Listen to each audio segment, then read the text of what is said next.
Hi guys, it's your girl Lani and I'm back with another video. Today's video we are talking about postpartum. I am month 12 into postpartum. My baby will be 1 in a week and I feel like I'm finally in a place to talk about postpartum. I'm finally getting to a place where I feel confident, starting to feel back like myself, feeling good, and I just want to kind of talk about the emotions, what I went through postpartum. If you're pregnant, what you can maybe expect. Everyone's postpartum experience is different, very different. Like for my first kid, I don't really remember it going through postpartum with her, but with this baby I really do remember postpartum hitting a little hard for me and just really trying to make it through every day and get accustomed to having this new baby and all of that. So yeah, we're gonna get straight into fighting postpartum depression. There were ways and things that I did to try to prevent myself from going into postpartum depression. One of them was heavy on my self-care. I made sure that I did my hair before I went into labor, taking a shower when I needed to. I was accepting that help from my family and my friends to just come over and hold my baby for me so that I could just take a shower. And I mean not just like a quick, you know, because I did have those moments where I had to take a quick before he wakes up shower, but I mean that long shower that you can just get in and just not have nothing to worry about, just have a nice shower. If you know what I mean, then you know what I mean. So I was accepting help when it came to that, and even if I would have to bring him in the hallway, so my bathroom wasn't big at this time, and I would just bring him into his stroller and I would roll him into the hallway and I would leave the door open, that way I could see him and then he wouldn't be too far, just in case, and he wouldn't be too far so that I wouldn't be uneasy and worried being a newborn mom, and I could just keep an eye on him. Keeping that skincare together, doing my skincare routine, doing all the things that made me feel good, putting on a new set of pajamas, putting on a clean set of clothes, like that made a difference. Not gonna lie to you guys. So I would definitely say accept some help, accept the help that your family and your friends try to give you, and take some time to yourself to just really have a shower to regroup to yourself. The second thing would be getting cute. So before we go down the months of postpartum for me, I do remember my very first time getting cute, and it was probably his first appointment. I woke up early, I had our stuff laid out the night before, I got my daughter ready for school, and then I went ahead and got me and the baby ready, and I did my makeup that day. That was my first time doing my makeup.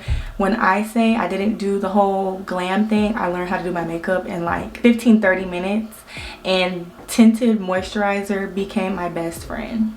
Tinted moisturizer was my best friend all throughout my pregnancy because I didn't like that heavy makeup look, but definitely in postpartum, that tinted moisturizer really helped just to, you know, clear my blemishes, because I did have a lot of acne when I was pregnant. And I did my brows, I did some mascara, and yeah, I think I might have even put some lashes on that day. I'll try to insert a picture.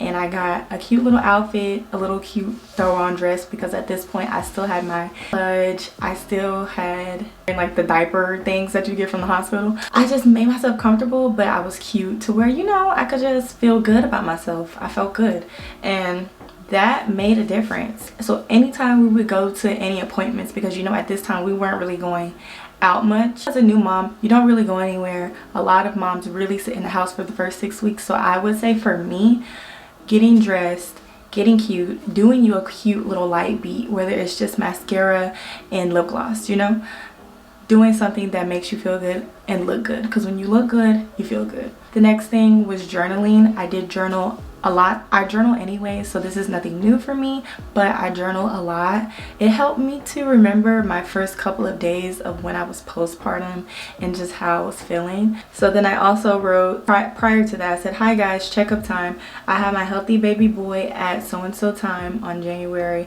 24th, 2023, born 7 pounds. I love him so much. He makes me very happy. Then I wrote January reflection. I'm happy with how my January went. I had a healthy baby boy, and as always, things I stressed about, God worked them out. I'm excited for 2023 and the and to put plans into action. I had an amazing birth experience, except having postpartum anxiety. My anxiety even today was bad. I'm trying to figure it out. Though Tiana's birthday is Wednesday, I'm just a little sad and stressed trying to balance 2 kids. Just don't want TT to feel left out, but I got this. I'm making my plans and goals, and I'm excited and ready for the new accomplishments to come. Mommy of 2, let's get it.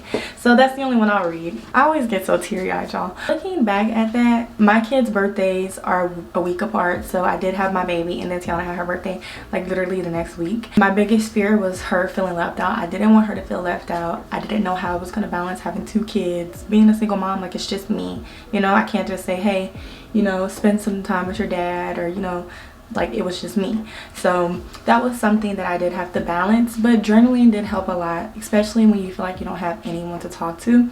Journaling is my go-to. In the beginning, I did have postpartum blues very bad. This started in the hospital, and I literally cried. I would cry holding him, and they wouldn't be, it's so hard to explain because they wouldn't be depression tears. I was so overwhelmed with love. I was so overwhelmed with everything that was going on. I would just hold him and cry. And I don't mean like drop a couple tears cry. I mean like boo-hoo cry. I would boo-hoo cry just staring at him like, I created you. I created you. I went through all of this for 9 months. You are so amazing. Like, that is how I felt. I had that up until he was probably like 3-4 months. The next thing I want to talk about was my breastfeeding experience through postpartum. We're just going to touch bases on this a little bit because I don't want to go too deep into it. I do have vlogs when I was breastfeeding going into details, but for me, when I was breastfeeding going through postpartum, I actually was having this thing where I was having anxiety really bad, and I already have anxiety, but anytime my breast would fill up and then it would be time for the letdown, what they call it, so when your milk is ready to come out, I would always get this uneasy feeling of anxiety, and it would just be like a rush, and it would make me feel so bad. It would make me feel so bad to the point where I didn't even want to put him on there, or I didn't even want to pump, because it makes you feel uncomfortable. If you've ever had anxiety, then you may know this feeling. It's an uncomfortable, uneasy feeling, and I would get that every time. So just imagine you're breastfeeding all throughout the day, and so my breasts are letting this milk out, and anytime it lets this milk out, it would do that. And it's literally nothing you can take when you're breastfeeding. So, and then I just want to move on to the body changes. Everyone knows your body changes so much when you have a baby. For me, I was all belly, so I didn't really gain so much weight. Kind of figured I wasn't gonna have a problem with my weight dropping off. My thing was just gonna be the stretch marks because I'm so small. I already had stretch marks before, but I had noticed some coming up when I was pregnant, although I tried to stay as moisturized as I could. My first day postpartum, I still had a big stomach, and that was just not anything that I was used to, because I mean, like, I still looked pregnant. After I had Tiana, my stomach instantly went down. It was just a little ball like in the front, like the flabby skin, but it all went down. So after I had Kason and my stomach still looked like I was pregnant, I was like, what the fuck is this? I'm not lying, y'all, I'm serious. Okay, I'm cracking jokes, but I'm so serious. Like, I was genuinely confused at what was going on. When we came home from the hospital, my stomach was still big. It was still poking out a little bit, and it took my stomach a minute to go down. This is the first picture that I took where I actually got up, let him take a nap, did some things that I needed to do. As you can see, I still look very much like I just had a baby. My stomach still looks like I just had a baby. Like, I still look like I had a baby. And for me, I feel like you really gotta give yourself a lot of grace and just not have such harsh expectations when it comes to getting that weight down, because here I am a week into having him and my stomach still looks very much pregnant. I had a postpartum company reach out to me, so they sent me like these postpartum underwear that I ended up trying out. That was the closest thing to like a waist trainer that I did wear, but I still feel ugly. And honestly, looking back at these pictures, I feel like, y'all please, this is not to be me, but for me, I definitely feel like my baby made me ugly afterwards. Like, I was so cute going through postpartum, and then I tried my bestest to do my makeup and feel cute. I'll insert this picture as well with me laying with baby man, and I just didn't feel cute. It's nothing that I could wear that made me feel beautiful. But mind you, I had just had a baby, and I was being honestly way too harsh on myself. We started to get out more. I would say that outings were definitely a big help when it came to feeling good and getting out the house. When he was about 4 months, that's when we actually ended up moving to Houston, and I took one picture, right? My very first picture that I took, where I actually kind of felt a little bit cute. I was getting out, my first time getting back out since having him. It took me forever to take these pictures. I mean forever. It took me literally like 40 minutes. Then when he was about 7 months, I was slowly forming back into being like myself. On that 7-month mark is when I started going into like this healing postpartum cut my hair stage. So I cut my hair, and I had a lot of new changes going on at the time, but that's when I slowly started back to feeling like me, but not all the way. I wasn't all the way there. I would definitely say I was about halfway there. When it came to wearing like bathing suits and stuff like that, around that summer mark, so June, that was the first time I put on a bathing suit postpartum that I actually kind of felt a little cute, but it took me a minute to really get there. Hi Lani, 24K, yay! Oh my gosh, she's so silly. So basically, when I hit that halfway mark, I started feeling good. I started feeling myself. Also, it also goes into part with everything that you deal with mentally elsewhere on the outside of being a mother, trying to figure out yourself, trying to learn to love this new you, also learning to become a mother if you're a new mother. Even when it's not your first kid, you still deal with the fact of learning how to have this new baby. Everything plays into part, learning to adjust, everything else you deal with on the outside. So I will say that once we got to September, okay, that's when I started really feeling good. I was like 70% feeling back to like myself. I started feeling good in like a bathing suit. Even right here with this black 2-piece on here, I feel good. I feel like myself. I have my hair done. You know, when you have a baby, it takes you a minute before you start getting into the swing of actually getting your hair done. I mean, I rocked the bun, the glueless wigs, the throw-on wigs for like a while. I did realize that going through postpartum, it did take my confidence down, because I used to be a person who could get in front of a camera and make it do what it do. And being in my field that I was in as being a bottle girl, we had to take pictures, and it would take me a little longer to get that right pose, get it right, versus how I used to. The pictures, y'all.